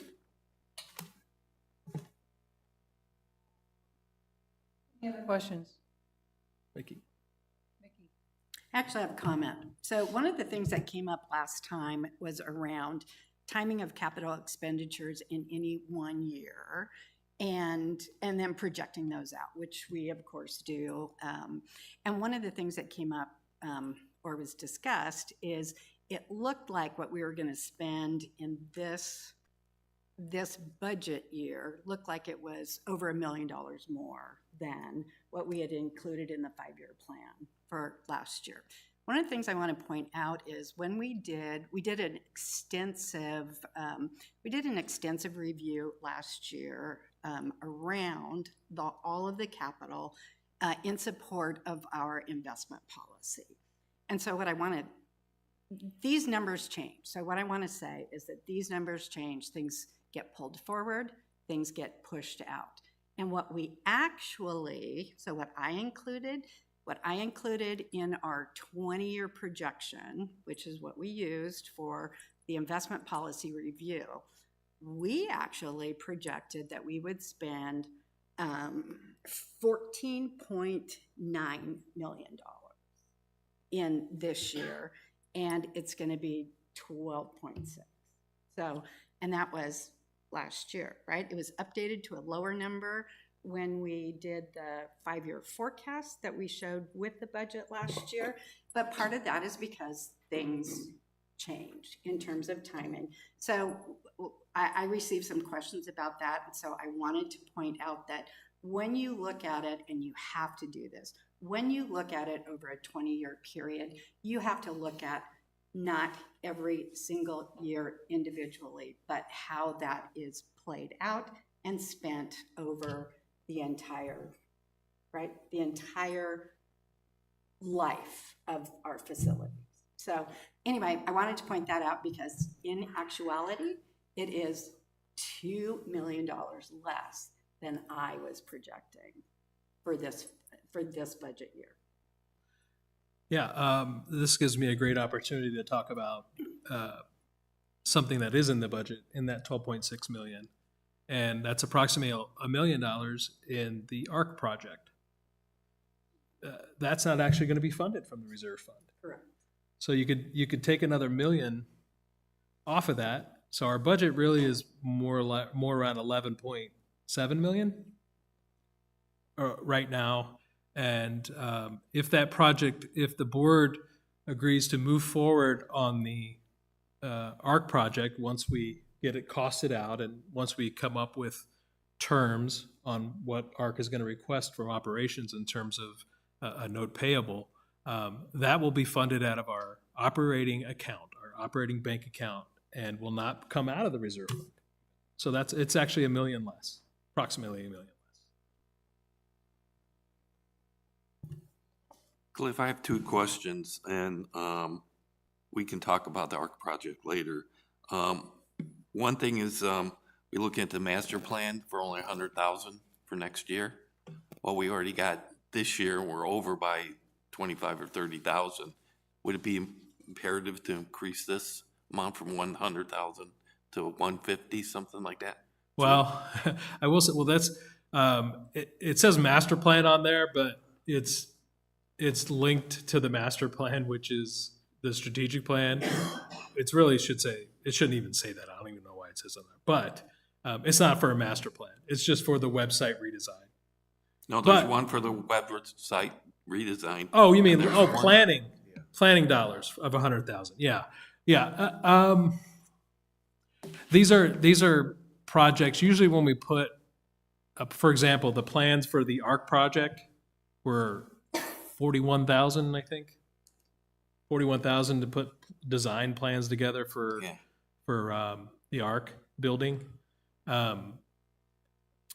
So 2 comments on that. One, we're not going to be able to, we're not going to move forward on plans for everything that comes out of the master plan. It's going to be a select one or two.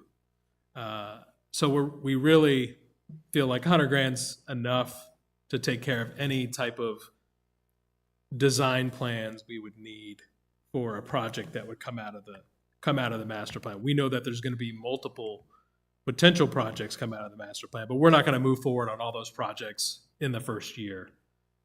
So we could put more money in there, but we think 100's good. Just, okay. Good question. Okay, the second question I have is relating to relocation of the range balls. I know that came up as a lot of discussion last time. And my thought process, as we gone back to the golf committee and talked about how we could maybe subsidize that through a one-time fee to every time you get range balls, or you buy a pass, or increase the price of the beer or something like that, to at least have some skin in the game from an operating expenses to support some of this capital stuff. Yes, I mean, well, no, and yes. I'll say no because we didn't go to the bowlers when we did the Lizard Acres Lounge and say, you guys are going to have to pay another whatever per game to bowl. Or we didn't go to Silvercraft and tell them that, you're going to have to pay an additional, however much a year, special assessment for us to renovate your facility. So there is an amenity component to everything that we do here, and everybody pays for everything, so to speak. Operationally, the golfers, what we could decide to do, and one thing that we're looking at even in the sports pavilion, is maybe increasing beer costs in the sports pavilion because we have a bar lounge there. So we'll probably present something in the budget where a beer might cost 50 cents more in the sports pavilion than it does sitting on the patio at a golf course. We could look at increasing range balls, the price of range balls just as a whole, not targeting anybody, but just more for range balls. So that's the answer to the question is yes, and the answer to the question is no. Yes, exactly. Okay, because from a holistic standpoint, all this capital stuff that we're doing, in certain cases, it decreases our operating expenses, like the overseeds and all that kind of stuff. But in other cases, it increases the operating expenses because you have maintenance and all the other things that go associated with building something new. And that's just my comments. Yes. But to Don's point, he just mentioned to me, well, you might sell more beer at the sports pavilion, which would pay for that as well. At the golf courses. Or at the golf courses to help pay for that. So, there is a kind of a balance in there. We have to just be careful because everything we do here is subsidized by dues, no matter what. It really is, because there's the operating budget and then there's the capital improvement budget. So yeah, the sports pavilion will probably is on pace to make $100,000 in cash overage in the sports pavilion, but we're investing $900,000 in new pin setters in April. So, there's the operating budget and then there's the capital improvement budget. So yeah. Just one more comment on that is, but to Rick's point is, and like last year I watched the golf meeting and talking about increasing some of these things like range balls and other things. And I do think that every year it makes sense to look at that and say, is this market? Is it fair? Is it, and so I think that is a definitely something that we should do every single year, is take a look at it and make sure that the operating contribution is where it should be. And we do.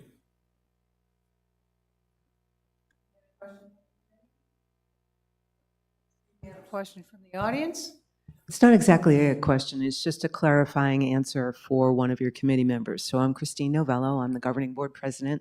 Rick Rufai had asked the question about the master plan. Just wanted to tell you a little bit about the process there. So the reason why these dollars, as I understand it, have been proposed is that the master plan recommendations will be wrapping up. It's estimated in around September, early fall of 2026. And at that point, the governing board will have the opportunity to identify a few of these items that may be higher priority. If the governing board agrees to move forward on something and does not want to wait until the following budget year to get started, these funds are identified to enable the governing board to move forward on a few priority projects. That's all. It's just helping the entire association take action on the great momentum that we're already seeing and building up in these master plan and the interest. So if something comes up that's high priority, it enables the team and the governing board to take a little bit of advance action on those. So there'll be, as I understand it, just as we have with allowance funds, there'll be a great deal of transparency, just so that you understand the concept of the 100,000. And again, Cliff, if I'm incorrect in my explanation, please clarify. That was all spot on. Thanks. That like to make a comment? Please give us your name and your rec card number. Dennis Hansel, 111074. I urge the committee to distinguish between needs and wants for capital projects, especially when it discusses golf course irrigation, replacement and turf remediation projects that augment other capital projects. When the golf course projects are added to the capital budget, a dues increase will most likely occur. That is why other projects should be postponed if there's not an imminent need for the projects. Funds used to pay for capital projects come from the following sources: asset preservation fees generated during the prior year, income derived from the reserve fund investment, and cash flow generated from operations. If the total of these sources are not sufficient to pay for planned capital expenditures, a dues increase makes up a portion of the difference. Instead of asking members to pay more dues, why doesn't the association consider the corpus of the reserve fund to make up the difference? That is a logical idea, using the association reserve funds to pay for capital expenditures. Policy FI4 states that the reserve fund shall be at least 40% of the fully funded balance.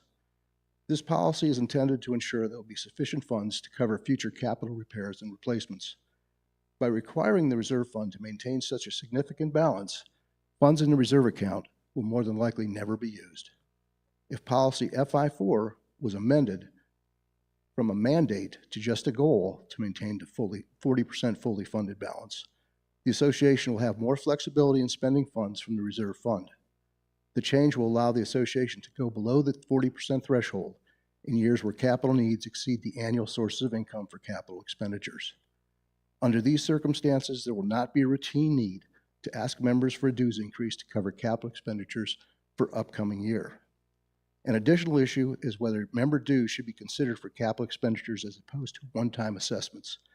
I'm not going to address that issue today, other than to say that dues increases are permanent, while assessments of the same amount are one-time charges. That's my statement, and I would ask that it be made a part of the record. Are there any other statements from the audience? I think I see one more person coming to the mic. Is that statement going to be entered as part of the record? It will be. Oh, excuse me, committee? Do you agree that should be, that statement should be added to the minutes? Okay, I see confirmation of that, so we should add that to the minutes. Thank you. Thank you. You'll provide that writing so that we can incorporate it for Karen? Thank you. Can I make just a brief comment on that? Okay. Okay. 5 seconds. You got 2 cents worth. Yeah. The deficit in capital spending after all the cash inflows is funded by the reserve fund.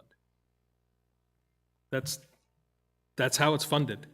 So the fact that we model out being at 40% or higher is the reason we do that is to make sure that we know that the funds we have in our reserve fund are healthy compared to the fully funded balance of what we know we're going to have to replace down the road. We talked earlier about the irrigation project at Grandview. I believe, I don't want to misspeak here, I'm going to get you the numbers, but I want to say that Grandview was about 40,000 an acre. We're up to 52,000 an acre in 3 years to do Stardust, okay? If we wait to do capital improvement items that we know need to be replaced, we know the irrigation system is going to need to be replaced. The irrigation systems at the old courses especially, but even at the newer desert courses, cost us a ton of money operationally to maintain because they have old infrastructure. So that infrastructure doesn't last forever. It's going to need to be replaced. And if we don't do it now, we still have to reserve for it. And it has to be done down the road. So the planning process to do that, it's something we have to do. We're obligated to do that. We can bury our heads in the sand and act like it's not going to get done, but we know that it's going to need to be done. And that's the way we've planned at this association, and that's why we're in such great shape for the future. And if we abandon that, then we're not going to be in great shape for the future. And that's the reason why we do that. But the deficit from the inflows versus the outflows is always made up. It's calculated together with the capital spend. If we don't have a deficit, we have funds left over, like we will this year, we'll actually be able to put money into the reserve fund, a couple million, versus take money out of the reserve fund. So it's always trued up in the reserve fund when it comes to the inflows versus the outflows. Thank you very much. Welcome. We have another guest from the audience that has a question. Yes, Larry Plaster, 130-627, and I'm speaking on behalf of the tennis club. I want to address the usage data that Cliff showed for tennis and for platform tennis. The first thing we would say is platform tennis, and I don't know, Cliff said, well, some of the purpose is to show that tennis is increasing. That's true. Platform tennis is increasing. But the data for platform tennis usage, nobody knows how much usage we're getting. A club member that logs in during club time or when the monitors are there, scanning the club track, doesn't differentiate platform or red ball or anything else. The monitors on site will not let you log in as a member where he can track, the TEI can track platform, but they won't let you do that when the monitors are there. So none of the data comes from people playing from 6 a.m. to 2:30 in the evening. Our drop-in people for platform have tried to keep paper records of platform play, and maybe some of that is being logged into the system. We've asked the question, where does this data come from? Didn't get an answer, and we weren't coordinated with any of this presentation, and we should have been. But the point is, we don't know what the usage is. We shouldn't be making decisions on usage. The platform tennis courts have not been upgraded in over 40 years. It's one of the couple of places on our site that looks like we don't maintain it very well. So we have 63 players that play platform. Our better players quit playing platform several years ago because of the condition of the courts. It got cracks and dead spots in it, doesn't play like it should have. So we need to make this decision on keeping our facility modern and well-maintained and find a way to track the usage. The usage will go up with red ball and with increase in platform. I just hate putting out erroneous usage data because that can be used against you, and it's not correct. We don't know how many people are playing platform tennis.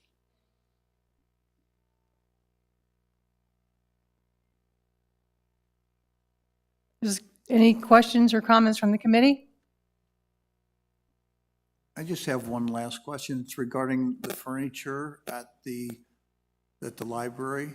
Based on the photograph, it appears like the furniture being replaced might be solid oak, which has some value. It's going to be reused somewhere else, Or is it going to be sold? What's the plan for the furniture that's going out? So we work with a public auction website.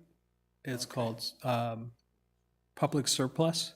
And so we'll post all of that furniture on that website, and they hold an auction, and we put a minimum in, and we'll sell it that way. All right. But I just thought I mean, look at those tables. I mean, I don't know what you were doing in 1979. I was 4, so I was probably, in the dirt somewhere outside. But it's hard to believe that we still have those tables and chairs. But we do. Any other questions? Chris? Yeah, I'm sorry. I was taking notes and I realized that these questions or comments are adding up. I figure, well, Herschel's here. And first one I have is a comment about the tennis that we just heard from the tennis club. Is when I evaluate the need to fix that court, I think about two things. I think about who knows whether or not that's being used. Anybody better than the tennis people or tennis, unfortunately, he just came up and said, we're not sure. But I think our clubs and our members have been pretty honest with us when they say there's a need or not a need. So maybe if we can get tennis involved in ensuring that there's a need for that court and then just restored as necessary is my initial thought. Because we're not talking about, or we need it for this. There is no other, we don't want to fix it because we need this. There isn't that. It's in disrepair, should we spend the money? And I think we have a great lesson from Kuntz where the answer is yes. But then, Herschel, what's the status of the billiard room lighting? Lighting replacement? Is it billiard room? Actually, I just received Friday. I'm having a vendor come in. Gary got one light kind of as a demo. So I have a vendor gave me a price of $450 to install it. I'm having him come in. I'm working on out the contract details and everything. He's going to come in probably in the next week or two to install that light so that he'll have a better idea of what kind of budget number he can give me for all 30 lights. So that's where we're at right now. Excellent. So, yeah, I tried to look at it. I thought maybe it was already installed. So there's not a sample installed. And maybe the next meeting, next time we review this stuff, it'd be great to have a photo of it. I know I'm really curious of it. Thanks. Anyone else? John? Cliff, so when you presented the data, when you presented the data, can you bring back up the data on the platform that you had presented to us? Yeah, sure. So I just heard Larry say something different. I just want to make sure I understand it right. So that's the right page. So when you say you had 32 distinct members, what is that number again? So you got to take it in the context of how we gathered that information. Right. So this information was gathered at the point of sale, which means it wasn't gathered through Club Track. So some of the check-ins there were 17,500 check-ins at tennis. Some of those check-ins are for platform tennis. I have no way of telling what were for platform tennis, right, what were for tennis, and what was for table tennis. I have no way of doing that. Mm-hmm. But we do gather information when members come and swipe with their card at the POS during non-club times. And that's the monitor that's getting that? Is that what you're saying? The monitors gathering that information. I think I heard Larry say that the monitor isn't asking for that information. Well, it is, and the check-ins are these check-ins mostly are during club time, so they're between 5 a.m. and 7 a.m. Right. So the only thing I'll disagree with Larry is that this data isn't erroneous. Yeah. Well, this data is valid. It's just not all the data. I just don't want to take a lot of time, but I do agree with, I think what Chris said is we got time to work through this, and then it'd be nice if these two groups got together and kind of said, this is the best data we think we have. Yeah, we talked before, and I asked him, and I've asked another member of their club to get on the agenda and present their data. Cool, thank you.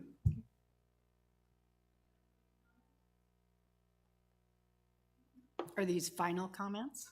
Yes. Okay, so final comments. Still have Kyle, he's got to do that. Oh, no, let's do Kyle. Skipped you.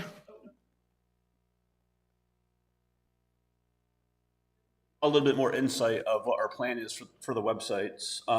So like I said, the main scope of this is for the public-facing website, the front-facing, which will be the gateway to the member portal. A lot of the sites I looked at that kind of replicate have just a little button up in the top right corner saying member login. So everything member-wise will kind of be behind that member login, which will be the new portal that we're working on right now. So our kind of a plan is kind of three-phased. Phase one is to go live with the member portal. And while doing that, and even after, is moving a lot of the membership information that's on the website now to the member portal. So a lot of that stuff currently is the financials of the organization, the CC&Rs, the bylaws, the governing board link, the YouTube video link. That's all on the public site right now. We want to put that on the member site. So that's kind of behind the login for all of us. So you guys have access to all that data on the member portal, but the public, the kind of the gist of what we're doing for the public is more the forward-facing first impression for the prospective people that want to move in here. So here's a couple of websites that I'm kind of like thinking, like right here, looking over Ranch. So up in the top corner, it has like login, that would be the member login. But otherwise, you have the nice video here. You can kind of scroll down, and it kind of shows a lot of the amenities of the property, like the lifestyle, the food and beverage, spa, golf, that type of thing. Kind of highlight our clubs, private events, that type of thing. So our current site right now is very text heavy, and we want to kind of transition to more audio visual heavy. So videos and nice graphics and pictures and that type of thing to really show off the property. And I do want to work with the PR team to produce some new videos. A lot of the sites have that kind of like that 1 minute video that kind of just shows off the community. So I'm going to work with our PR team too to kind of produce that video. It's something that we can hopefully do a lot of it in-house, but we might outsource some of that to a professional video editing company to kind of help make that as nice looking as possible. And some of the budget would go towards that also. And then one of the things that's in the strategic plan, under the marketing PR team, a lot of their initiative is to kind of help market and promote the property to the public, and I think this website will kind of help with them with that. So yeah, here's the villages, and if you, like I said, if you go up to menu, there's a member login, which is that little like circle button down there, and just like kind of the video with all the pictures and slides. It's kind of like, and just showing off everything we have here, all the club activities. We can kind of work. I was kind of working with Casey and the events and marketing on their team to kind of figure out how we can get the club events on there, that type of thing, and then just some of the, just like I said, all the entertainment that we have here, and just kind of show off what we do. Yeah. Any questions? Questions for Kyle? And thanks, Terry, for kind of cycling through things there. Yeah, first of all, I think that in my mind, that's exactly what I was looking for a outward facing. You know, you're going to hear a lot about, well, we want more from members also, right? But I think that's a great way. It would almost be wonderful now to click on the Sun City West site and see that glaring difference of what we look like right now. I didn't queue that up. I'm sure Terry can figure out how to get there. But it is like night and day. I mean, it's you know, that's a beautiful picture. That's a beautiful picture, right? But it's just not as vibrant, not as modern, not as exciting as the ones you just showed. Dick Rhodes used to call it the Soviet version. We've got the Soviet version of a website. Yeah, one thing because it's not really, we ended up, I don't know, last year we presented, we're looking for almost triple the amount because we thought we kind of have to make a whole app and member site. But working with TEI, we realized we have that already. So we're working on that right now. So I think end of spring is kind of our timeline to get that kind of completed. And that new version is a lot nicer than our current version. Right now, the current version is slow, and basically all you do on there is book a tea time or pay your dues. But we have a lot more functionality we can get in there with the new version. So we can kind of display that and put a lot of that text that we have now kind of put in the member portion for all the CC&R, bylaw, that type of stuff, and put it on that site, the financials, that type of thing. But here, just purely kind of showing off basically is the plan. And that'll be mobile friendly also? Yes, yeah. And I know that they're coming, it's not out yet, but sometime Q1, which is kind of now, you'll be able to actually download it as an app. So I'm not sure exactly the timeline for that, but that'll be something too. Thank you, Kyle. You're welcome. Any other questions for Kyle? All right, then I'm going to go through the committee for final comments. So, Don? Okay, so here are my final comments. So again, after having gone through the extensive review we did last year, basically of our capital requirements for 20 years, what I can tell you is that what we just put into our minutes, that statement is actually incorrect. We do not fund if there are more, so in 2027, that our 26-27 is a very good example of a year where we have significantly more capital requirements than what we are going to bring in terms of APFs and the funding from operations. Funding from operations in our association is about 7 or 8% of dues. 7 or 8% of dues goes to capital as opposed to the rest of it, 93% goes to operations. We fund that excess out of the reserve fund. That is why the reserve fund is modeled out for 20 years. It is why they make a very good effort at both identifying time and amount, and it is escalated every year for increases. So we knew that this year was going to be a big year, right? You finished this year, but that excess, and it's also why the APF, right now, why the percentage of fully funded balance is sitting closer to 50%, so that after we spend the money, it will be at least 40%. So when we did that 20-year modeling, it stayed around 40, 41%, always over 40. But we right now have built up additional funds in our reserve fund to help pay for a big year like we have this year. So that excess does not come out of dues. That is not where it comes from. Correct. Thanks, Mickey. Don?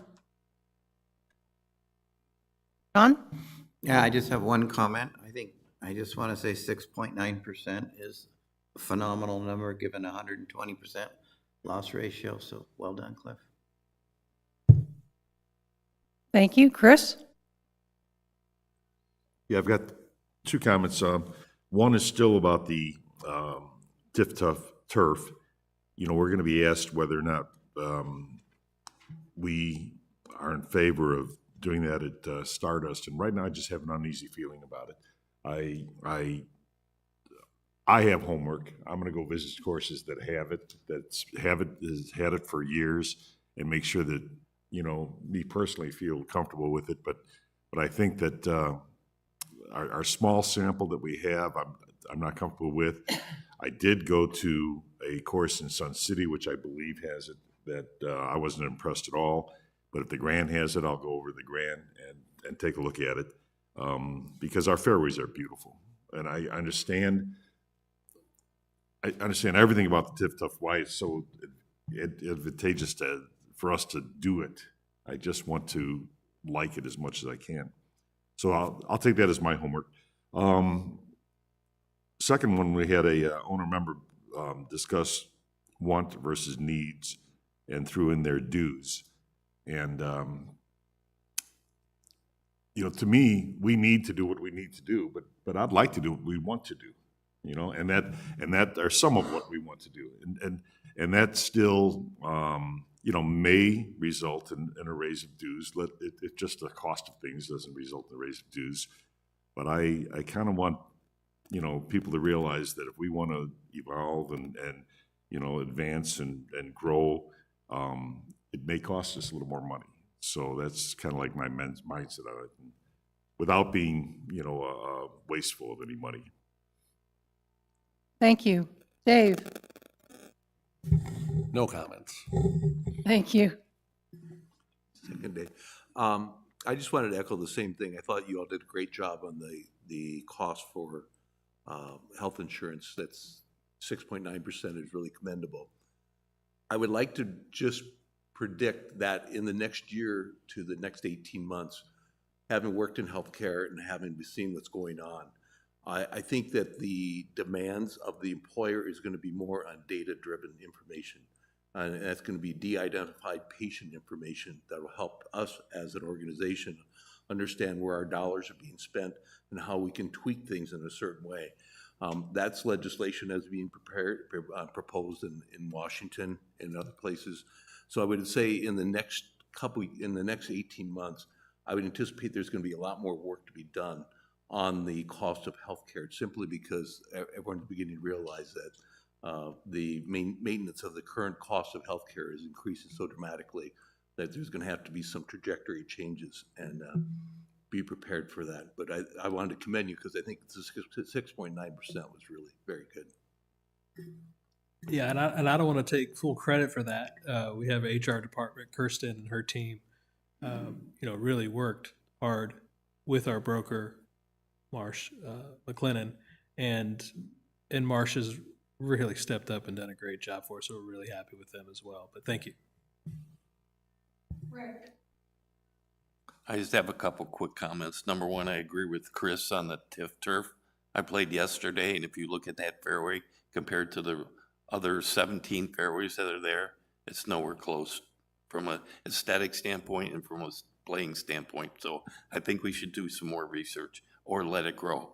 Second thing is regarding all the capital stuff and all the replacements and all that kind of stuff. We can do whatever we want with the website, make it all fancy and all that kind of stuff. But if we don't have the fancy and stable community services and offerings of the amenities that we have here, then the website means absolutely nothing.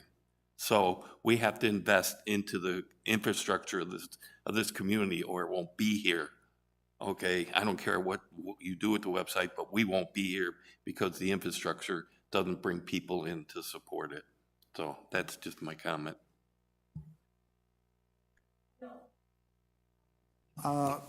Just a brief comment about what our guest spoke of regarding needs and wants. And I think I've made the statement before at other forums.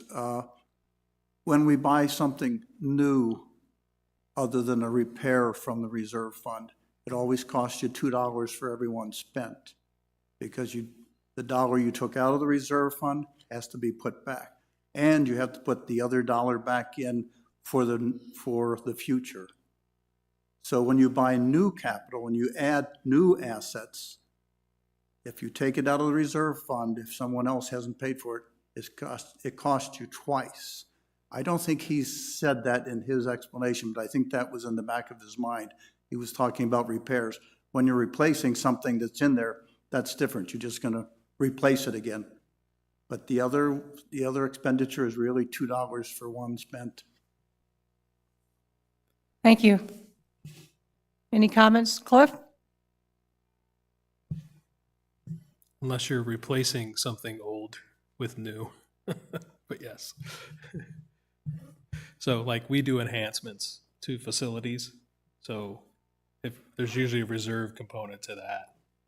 So if you're resetting or replacing that reserve component, it does cost more, but we don't, if it's a structure, we don't put that on the reserve study. So we wouldn't put a building on the reserve study. We would put the carpet, ceiling, lights, windows, things like that would go on, but we wouldn't put the plumbing and the foundation and things like that. So yes, when you add something new and it's new and you're not replacing something else with a new item, then it is an add that has to be reserved for. Thank you. So I think this has been a very good day. We've learned some things. I think that a takeaway that I'm leaving this meeting with is that we need the operations group to spend some time with the tennis club to make sure that we do get some valid information, whether it's making some modifications to how people are checked in, adding table tennis so that gets broken out from tennis, whatever we need to do so that we, as a group from the Budget and Finance Committee, have accurate data to assess the request that's being made to repair the courts, and then to compare that to where we want to go. So if we could get some of that going in the near term, that would be fantastic. I also agree that the insurance 6.9, less than 7%, was very well done, and I appreciate the hard work put into that. If there's no other comments or questions, we'll call this meeting, we'll adjourn this meeting as of 11:05 today. Thank you very much. Goodbye.